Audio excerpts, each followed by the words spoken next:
भगवत प्राप्ति का, ऐसा नहीं मिलेगा, क्योंकि कलिकाल है, ये अपना प्रबल रूप बढ़ाता चला जाएगा। होंगे संत महात्मा, ऐसा नहीं कि ना हो, सृष्टि खाली नहीं रहेगी, पर उनके वचन ग्रहण करने की योग्यता हमें नहीं रहेगी। जब तक हमारे पवित्र आचरण नहीं होते, अंतःकरण पवित्र नहीं होता, तब तक संतों के वाक्य को हम समझ नहीं सकते। वासनामयी बुद्धि, कामनामयी बुद्धि संत वाक्यों को नहीं समझ सकती। उसके लिए तो निर्वासनिक बुद्धि चाहिए।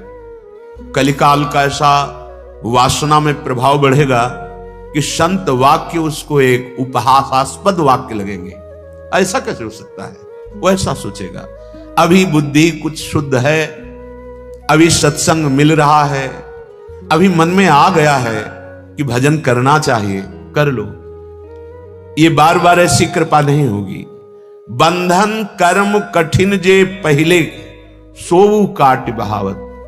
जिसको ये समझ में आ गया कि ये शरीर मैं नहीं हूं, मेरा नहीं है, ये मिला है, जो मिला है वो छूटेगा, तो हम असली कमाई कर लें। ये उपदेश की बात नहीं है। उपदेश तो बहुत हो रहे हैं। अपने जीवन का यदि लक्ष्य दृढ़ नहीं हुआ, भजन नहीं हुआ, परिवर्तन नहीं हुआ उद्देश्य का, तो ये प्रवचन मात्र से माया किसी को नहीं बख्शती। प्रवचन सुन लो और प्रवचन कर लो, पर रहोगे माया में ही। जब तक अव्यावृत भजनात्, निरंतर भजन नहीं, तदर्पिता अखिलाचारिता, समस्त कर्म भगवद अर्पित नहीं, तब तक हृदय का परिवर्तन नहीं होता। वाचिक ज्ञान से माया पर कुछ भी प्रभाव नहीं पड़ता। हृदय का ज्ञान होना चाहिए, अनुभूत ज्ञान होना चाहिए। तो ये मिथ्यावाद शरीर, इसके भोग, ये प्रारब्धानुसार शरीर जीवित रहता है, प्रारब्धानुसार इसको भोग मिलते रहते हैं, सुखी या दुखी करने वाले। आप पुरुषार्थ कर लो भगवत प्राप्ति के लिए। कर्तव्य कर्म को भगवत समर्पित करते हुए निरंतर नाम जप, भगवत आसक्त चित्त हो जाना मनुष्य जीवन का परम फल है। अगर संसार के शरीर और भोगों से आसक्ति नष्ट नहीं हुई तो घाटा हो गया, और यह घाटा हजारों जन्मों में पूरा नहीं होगा। जब हम भगवत आसक्त चित्त हो जाते हैं तो हमारे कर्म बंधन कट जाते हैं, समस्त कर्म बंधन छिन्न भिन्न हो जाते हैं।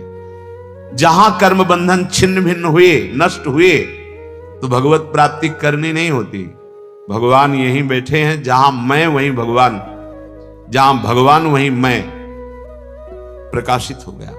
अब मैं और भगवान दो नहीं रह जाते, सिर्फ भगवान ही भगवान रह जाते। अंतःकरण भगवत स्वरूप हो जाता है। अपना तो स्वरूप भगवत स्वरूप है ही, अंतःकरण भगवत स्वरूप हो जाता है। श्री सूरदास जी महाराज कहते हैं, यदि आपने इस जन्म में भजन नहीं किया तो तुम्हारा जीवन प्रेत जैसा गया और परिणाम तुम्हें बड़ा दुखद प्राप्त होगा। वही बात श्रीपाद प्रबोधानंद जी महाराज कह रहे हैं कि ये मिथ्या इंद्रियों के विषयों को कब तक भोगते रहोगे। कभी थोड़ा बैठकर एकांत में विचार करो कि बहुत बार भोगा, पर मिला क्या हमें? पर विचार है ही नहीं। विचार तो दूषित हो गए हैं, अपवित्र विचार हो गए हैं। आप ध्यान नहीं दे पा रहे कि आपके समय को केवल नष्ट किया जा रहा है, ये छूटने वाला है। श्रीपाद कह रहे हैं, जो तुम्हें सदैव महासुख प्रदान करेगा, आ जाओ श्री वृंदावन धाम। ये किशोरी जी का निज महल है, इसमें प्रेम सुधा भंडार भरा हुआ है, प्रेमामृत।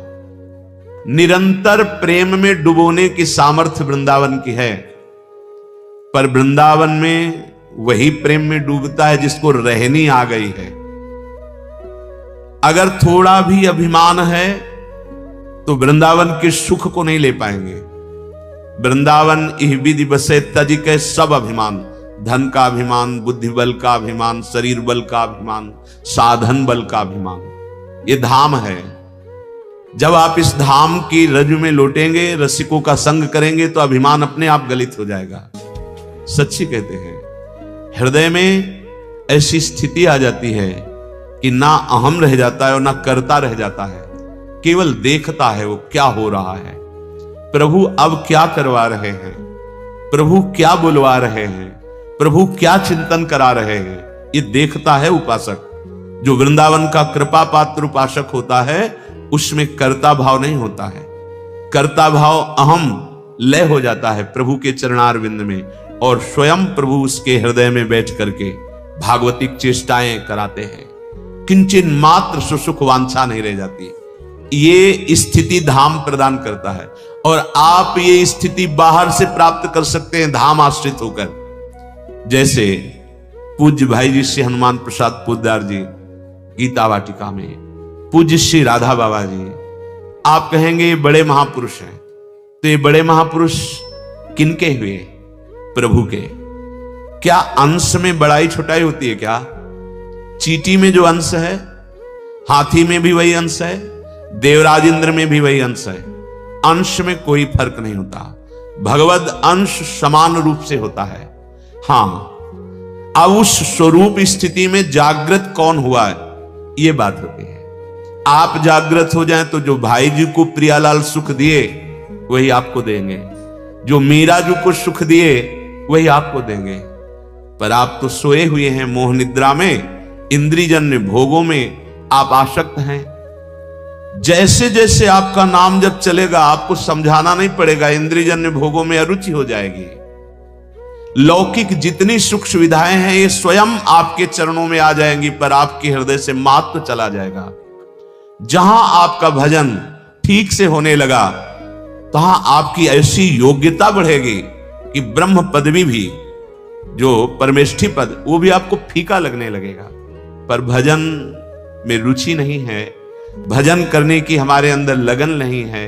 रोज सत्संग सुनते हैं, रोज सत्संग होता है, नाम की महिमा रोज गाई जाती है, पर आप देखिए अपने हृदय में जांच कर, क्या आप निरंतर नाम जप रहे हैं? क्या आप विषय चिंतन को काट पा रहे हैं? क्या आप प्रियालाल के लिए रोते हैं? विचार करके देख लो। यदि हां तो आप धन्य हैं, और यदि नहीं तो अब भी दुर्भाग्य है कि सुधा भंडार, प्रेम सुधा भंडार वृंदावन में आकर, वृंदावन का आश्रय लेकर, वृंदावन की रज में रहकर विषय चिंतन हो रहा है, संसार का चिंतन हो रहा है, प्रियालाल का अखंड चिंतन नहीं हो रहा। सच्ची मानिए, जहां अखंड चिंतन होने लगता है तो ना जीने की आशा रहती है, ना मरने का भय लगता है, ना कोई किसी भी तरह के पद प्रतिष्ठा लाभ की कोई वृत्ति ही नहीं रह जाती, क्योंकि है ही नहीं, यहां कोई लाभ नहीं।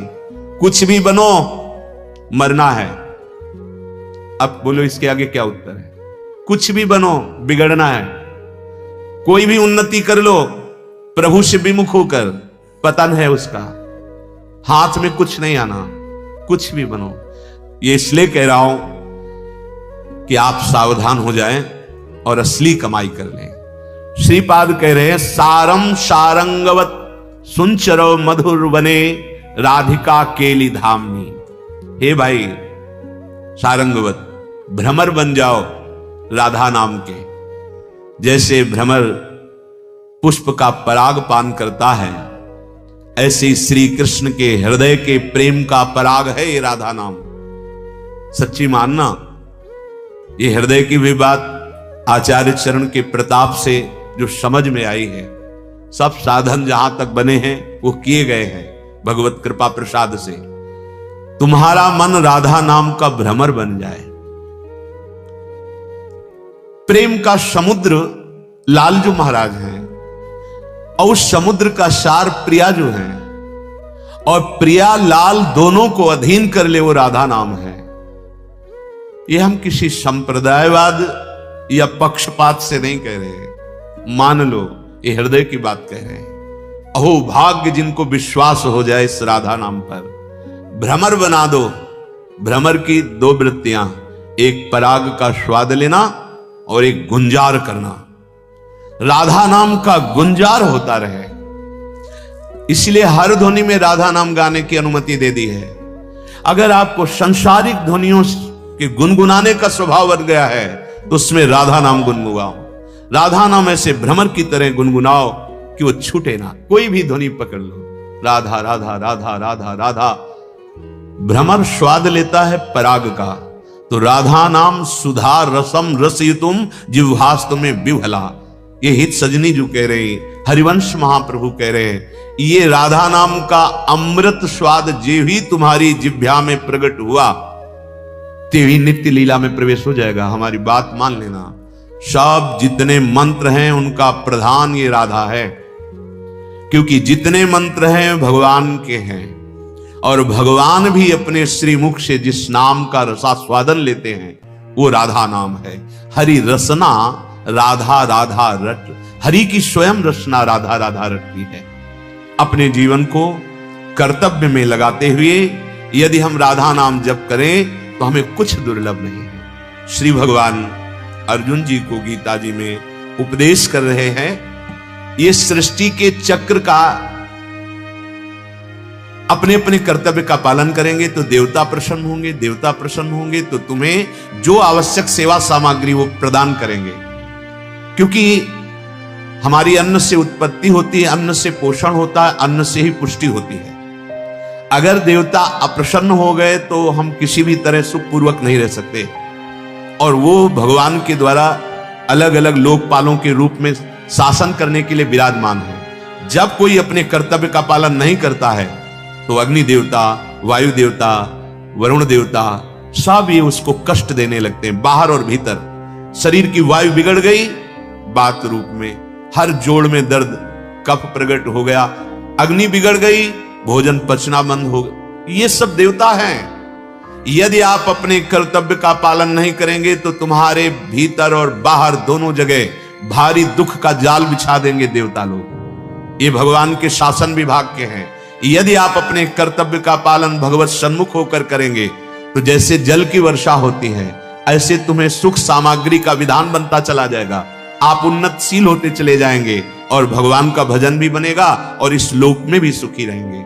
ई परलोक सकल सुख पावत, चाहे इस लोक में हो चाहे परलोक में हो, कोई दुख तुम्हारा स्पर्श नहीं कर पाएगा। आएगा भले प्रारब्धानुसार, लेकिन तुम्हें परास्त नहीं कर पाएगा यदि अपने कर्तव्य का पालन कर रहे हो।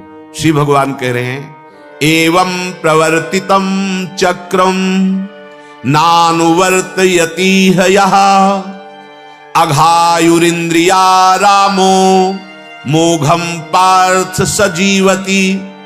वही बात जो सूरदास जी महाराज भी कह रहे थे, वो जीता जी प्रेत हो जाता है। जैसे गोस्वामी जी कह रहे जीवित मुर्दा टहल रहा है, भगवान यहां कह रहे मोघम पार्थ सजीवती, उसका बिल्कुल बेकार जीवन चला गया। किसका?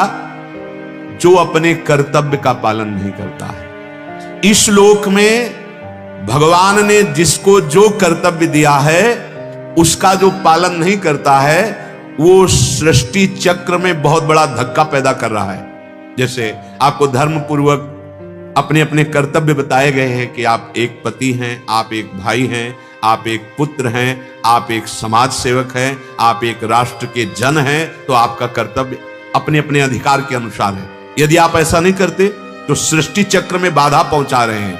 वह इंद्रियों के द्वारा